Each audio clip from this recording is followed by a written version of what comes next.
गरुड़ जी और सांपों की दुश्मनी के बारे में तो आपने सुना ही होगा, किंतु क्या आप ये बात जानते हैं कि सांप और गरुड़ जी कैसे आए थे? उनके बीच की दुश्मनी इतनी गहरी कैसे हुई? तो आज मैं आपको ले चलता हूँ उस दौर जब उनकी कहानी का आरंभ हुआ था।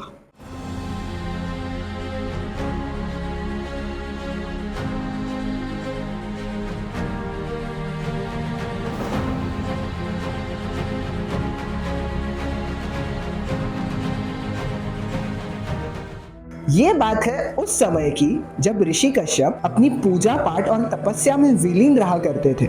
इनकी दो पत्नियां थी, एक का नाम था कद्रू तथा दूसरे का नाम था विंता। वे ऋषि कश्यप के सहायता और सेवा किया करती थी। ये भाव देख ऋषि कश्यप ने उनसे कुछ मांगने के लिए कहा। सबसे पहले कद्रू ने उनसे 100 बच्चे मांगे जो बहुत शक्तिशाली हो, लोगों को उनसे भय हो तथा उनमें विष हो। यह सुनकर ऋषि कश्यप ने उन्हें 100 अंडे प्रदान किए।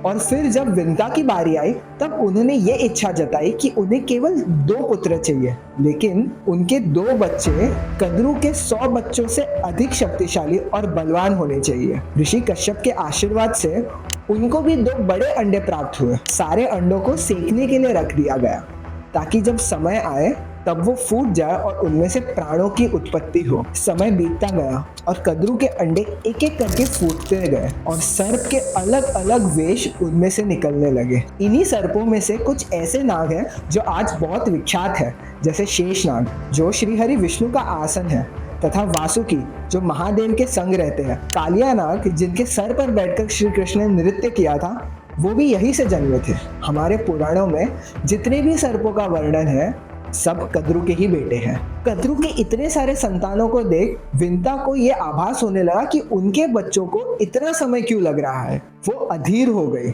और इसलिए उन्होंने एक अंडे को पूर्ण होने के पहले ही फोड़ दिया। टूटे हुए अंडे में जब उनका बच्चा बाहर आया, उन्होंने देखा कि उनके बच्चे का आधा शरीर ही बना हुआ है। ये देखकर उस बालक को बहुत क्रोध आया। वो सूर्य देव के पास ज्ञान अर्जित करने चले गए और वो अरुण के नाम से प्रसिद्ध हुए और आगे चलकर वे सूर्य देव के रथ के सारथी बन गए। किंतु यहाँ पृथ्वी लोक पर विंता को उनकी गलती का एहसास हुआ और वो धैर्य से दूसरे अंडे के फूटने का इंतजार करने लगी।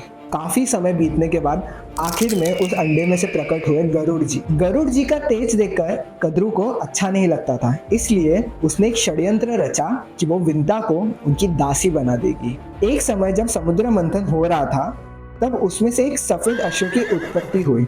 कद्रू तथा विंता ने जब उसे देखा तब कद्रू ने उसे पूछा कि इस अश्व का रंग आपको क्या दिख रहा है। तब विंता ने कहा कि ये अश्व श्वेत रंग का है। यह सुनकर कद्रू ने कहा कि भले ही वो श्वेत रंग का है पर उसकी पूंछ काली है। इस बात पर उनके बीच एक शर्त लगी कि जिसने गलत कहा है वो दूसरी की दासी बन जाएगी। जब इस बात पे विंता ने हाँ कहा तब अपने बेटों का सहायता लेके कद्रू ने एक छल रचा। कद्रू ने उस घोड़े की पूंछ को नागों की सहायता लेकर काला करवा दिया और इस वजह से विंता को दासी के रूप में रहना पड़ा।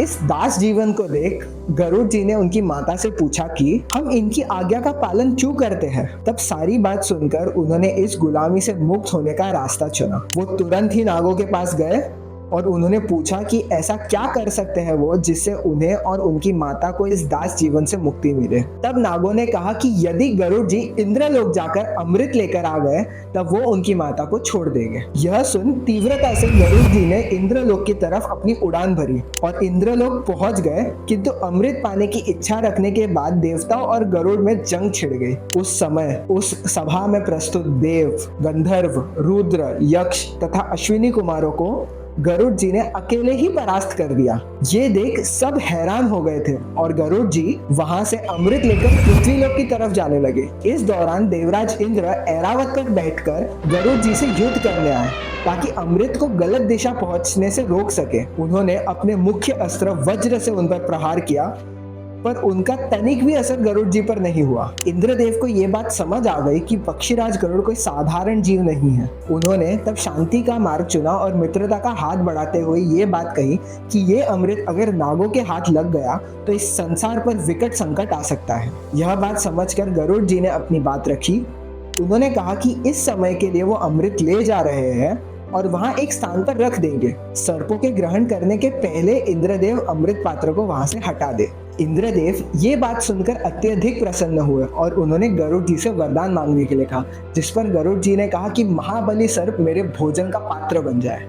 यह बात करके गरुड़ जी सर्पों के पास पहुंचे अमृत लेकर। उस क्षण में गरुड़ जी ने अपनी माता को दास जीवन से मुक्त कर दिया और सर्पों को कहा कि वह स्नान लेकर फिर अमृत ग्रहण करे। इसी दौरान इंद्रदेव आए और उस स्थान से अमृत लेकर चले गए। नाग जब स्नान कर वापस आए तो उन्हें उस स्थान पर अमृत नहीं मिला।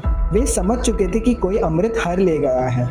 अमृत जिस स्थान पर रखा गया था, सर्पों को लगा कि अमृत की कुछ बूंदें तो उस जगह पर जरूर गिरी होगी, इसीलिए वे अपनी जीभा से वो जगह चाटने लगे। ये सोचकर कि अमरता उनको प्राप्त हो जाएगी, किंतु इस वजह से उनकी जीभा के 2 हिस्से हो गए।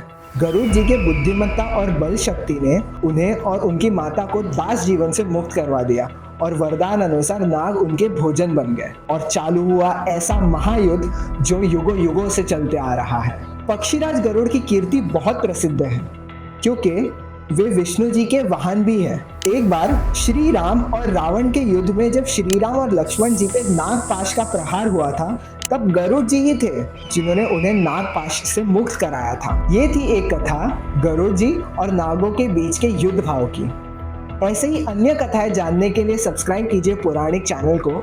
मिलते हैं अगले बुधवार ठीक 9 बजे। तब तक के लिए हरे कृष्णा।